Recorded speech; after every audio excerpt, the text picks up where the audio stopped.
And that's the same question. Suppose the UK government today, if they arrest Bin Laden, and before he undergoes the trial, suppose they put him to trial in the High Court or the Supreme Court, and before the trial takes place, if the Home Secretary, Theresa May, she asks the judge of the High Court or the Supreme Court judge that what are your views regarding Bin Laden? Do you consider him to be a terrorist? What do you think will his reply be? But naturally, he'll say, I don't know. He will say, let the trial take place. You place the evidence. I'll verify the evidence. I'll cross-examine. Let the cross-examination take place. Then I'll give my verdict. Because he is a responsible person. He cannot just say, okay, fine, I have seen on BBC, I have seen on CNN. Why should there be a trial? Just put him to gallows. In a democratic country. So this is how a person who's responsible, who has a very high post, will behave. And this is exactly what I do. Because I know I've got more than 100 million people following me. I've got a large fanship. I cannot say anything. So when I say I don't know if the Home Secretary is condemning me, so tomorrow if they arrest Bin Laden, and before the trial takes place, if the Supreme Court judge says, I don't know, I think she'll even deport him, saying that why is he supporting Bin Laden? He's not supporting Bin Laden. This is how a logical person, because in democracy you have to give everyone a chance. So I'm not saying Bin Laden is a terrorist, neither am I saying he's a saint. I say I don't know. At the same time, those people who have sufficient proof, and those people who are convinced with the proof, if they say, fine, they can say. But why should I repeat? Why should anyone force some of their thought down my throat? So just because I say I don't know, that does not mean I'm supporting Bin Laden. Okay. But in the same breath, I also say, whoever has done the 9/11, whoever the person is, that person is to be condemned. And that person is wrong. Whoever has done the 7/7 bombing in London, where more than 50 people were killed, he is to be condemned. Whoever has done the serial bomb blast in Bombay on 11th of July, where about 200 people were killed, those people should be condemned. I have said that 9/11 was an inside job done by George Bush himself.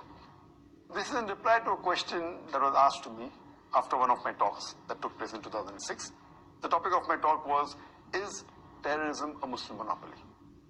And after my talk, there's a questioner who poses a question that, do you consider 9/11 to be an inside job?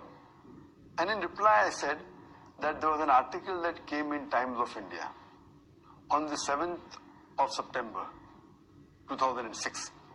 The title of that article was 75 professors believe 9/11 was an inside job. Okay. And in the article was mentioned that 75 professors and scientists, they claim that 9/11 was an inside job, and a few warmongers in the White House, in order to invade and take possession of the oil-rich countries, have planned this. So it was a report that came in Times of India. And furthermore, there are many documentaries available, like Loose Change, 9/11 Fahrenheit, and many documentaries which give various evidences to prove that 9/11 was an inside job. And they say the way the building came down, the Twin Towers, as though dynamites were planted, it cannot be possible that a plane hits the Twin Tower and the fuel completely can let the building crumble down. Immediately after the 9/11 attack, the person who built the building, the engineer, said, it's impossible. The temperature of the metal of the building to melt requires more than 2000 degrees centigrade.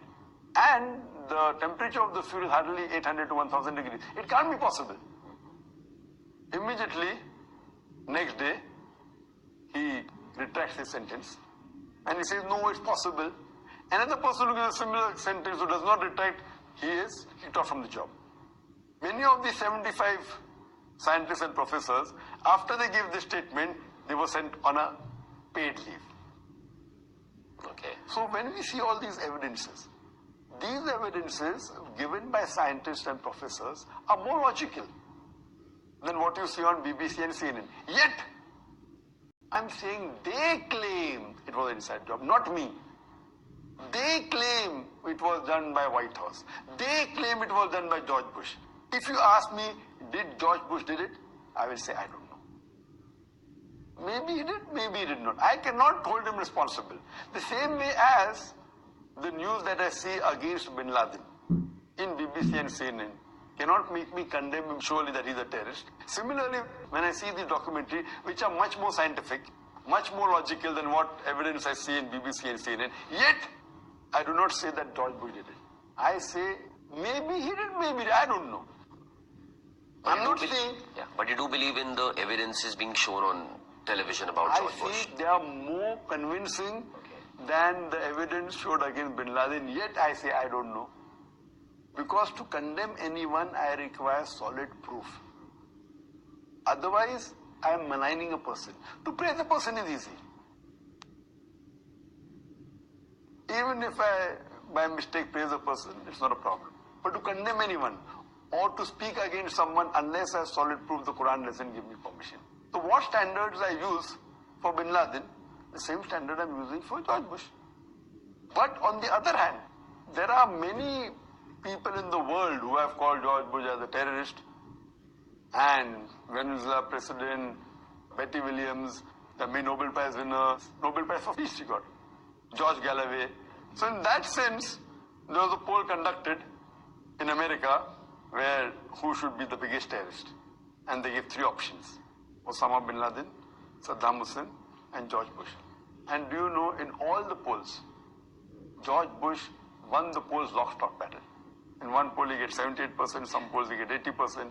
Even the BBC conducted a poll. So this is what is the opinion of the people. And seeing what's happening, what I'm trying to say, that why are they misquoting? I'm a man of truth.